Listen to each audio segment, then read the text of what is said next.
Albert Einstein won the Nobel Prize. This fact appears in textbooks, documentaries, and museum exhibitions around the world. The name Einstein has become synonymous with genius itself, and the Nobel Prize stands as official recognition of that genius. Most people assume Einstein received the award for his theory of relativity.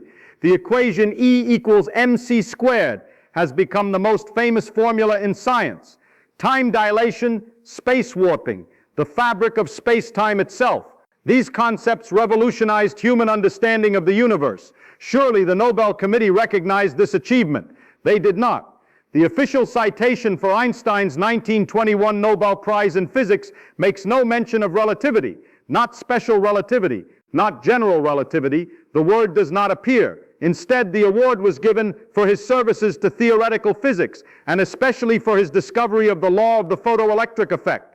Especially for the photoelectric effect. This was not an oversight. This was not poor wording. This was a deliberate choice by the Nobel Committee to honor Einstein while avoiding the work that made him famous. The story of why reveals something essential about how science actually operates, about the gap between revolutionary thinking and institutional acceptance, and about the tension between genius and authority.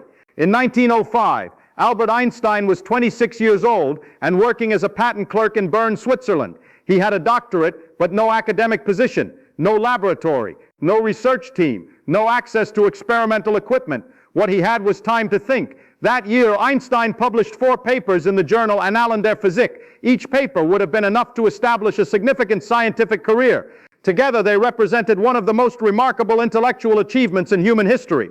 The first paper explained Brownian motion, providing evidence for the existence of atoms. The second paper described the photoelectric effect, introducing the concept of light quanta. The third paper introduced special relativity, fundamentally altering concepts of space and time. The fourth paper derived the mass-energy equivalence, giving the world E equals mc squared. 4 papers, 1 year, each one challenging established physics. But Einstein's methods disturbed traditional physicists. He worked primarily through thought experiments. He imagined riding alongside a beam of light. He considered trains and lightning strikes and clocks in motion. He derived revolutionary conclusions from theoretical reasoning rather than laboratory measurements. This approach violated the unwritten rules of early 20th century physics. Science was supposed to advance through careful experimentation, through apparatus and measurement, through observable phenomena that could be tested and verified. Einstein was proposing radical changes to fundamental concepts based largely on mathematical reasoning and logical consistency. To conservative members of the physics establishment, this felt dangerous. Mathematics could be elegant and beautiful, but beauty was not proof. Logic could be internally consistent, yet still describe a world that did not exist. Real physics required experimental confirmation. Einstein's theories needed to be tested. Until then, many physicists remained skeptical. Relativity challenged common sense in ways that made even educated scientists uncomfortable. The theory claimed that time could pass at different rates depending on motion, that distances could contract, that simultaneity was relative rather than absolute, that the speed of light was the same for all observers regardless of their own motion. These claims contradicted human experience. Objects in motion do not appear shorter. Clocks tick at steady rates. Events either happen at the same time or they do not. The everyday world offered no evidence for Einstein's strange predictions. More troubling to the scientific establishment was the lack of direct experimental proof. Special relativity made predictions that were difficult to test with early 20th century equipment. The effects became significant only at speeds approaching the velocity of light. No laboratory could accelerate objects to such speeds. No instruments could measure the predicted time dilation with sufficient precision. General relativity was even more abstract. The idea that gravity was not a force but a curvature of space-time itself seemed to belong more to philosophy than physics. The mathematical framework was formidable, accessible only to specialists. The predictions were subtle.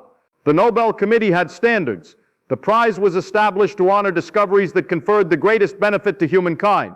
Previous physics prizes had gone to experimentalists and discoveries firmly grounded in measurable phenomena, X-rays, radioactivity, the isolation of radium.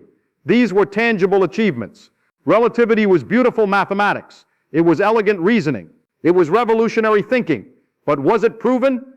The committee was not prepared to stake the Nobel Prize on theoretical elegance alone.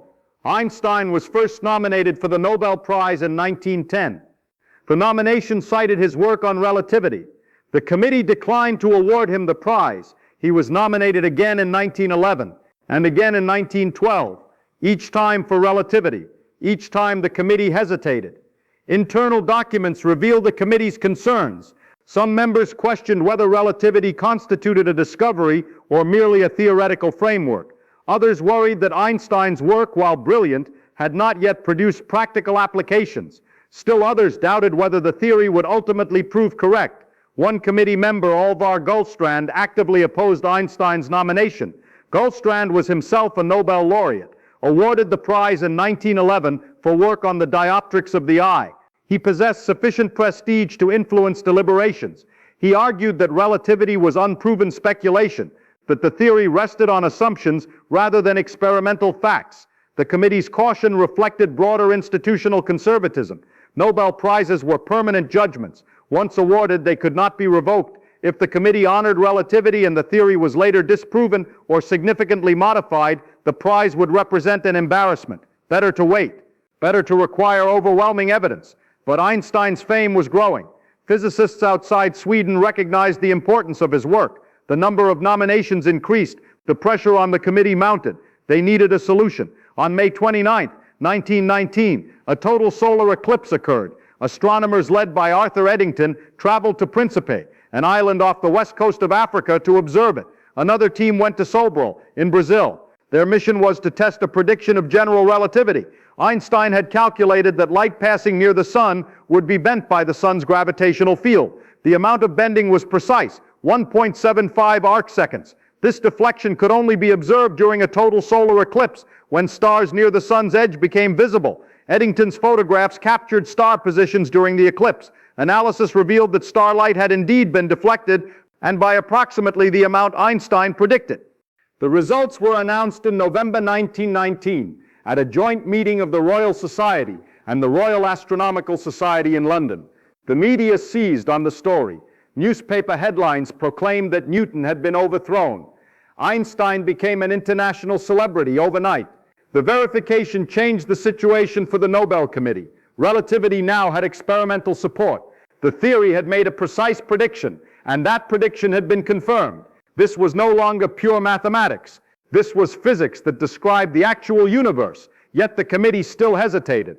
One eclipse observation, however dramatic, was not decades of accumulated experimental validation. Eddington's measurements had uncertainties. Other astronomers questioned the analysis. Skeptics remained. The committee needed more time, but they also needed to act. Einstein's repeated nominations and growing fame made continued inaction increasingly awkward. In 1921, the Nobel Committee made its decision. Einstein would receive the prize, but not for relativity.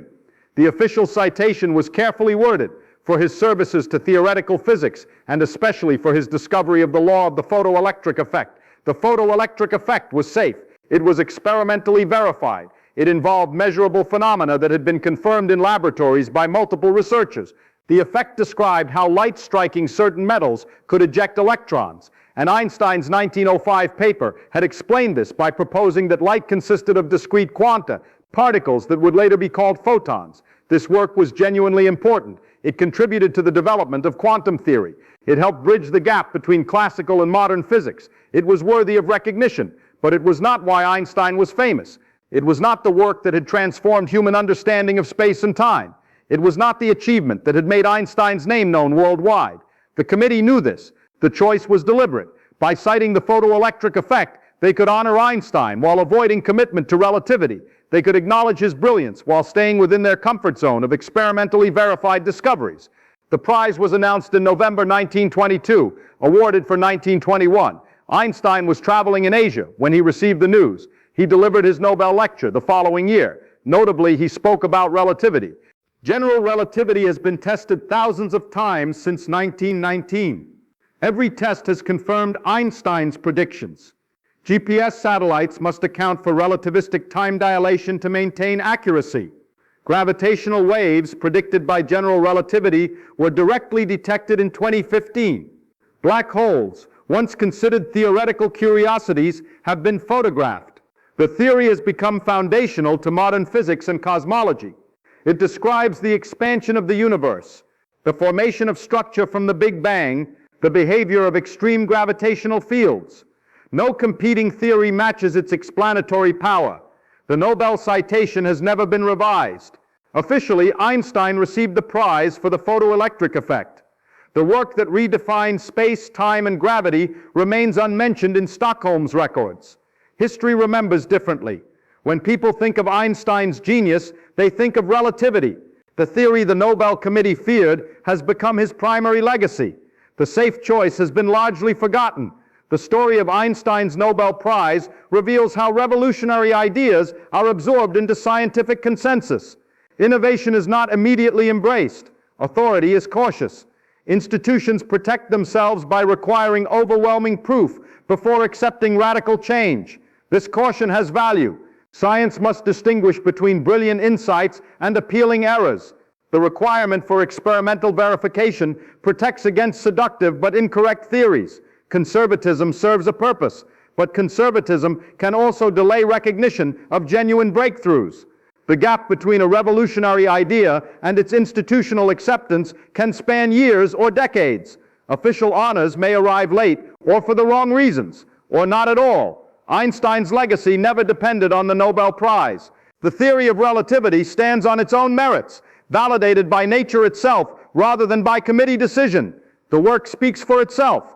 Science progresses through minds willing to question fundamental assumptions, through individuals who can imagine the universe working differently than experience suggests. Sometimes those individuals must wait for institutions to catch up. Sometimes the institutions never quite do. They find safer ground, award prizes for less controversial work, and let history make the final judgment. History has judged. The Nobel Committee gave Einstein the prize for the photoelectric effect. The world remembers him for relativity.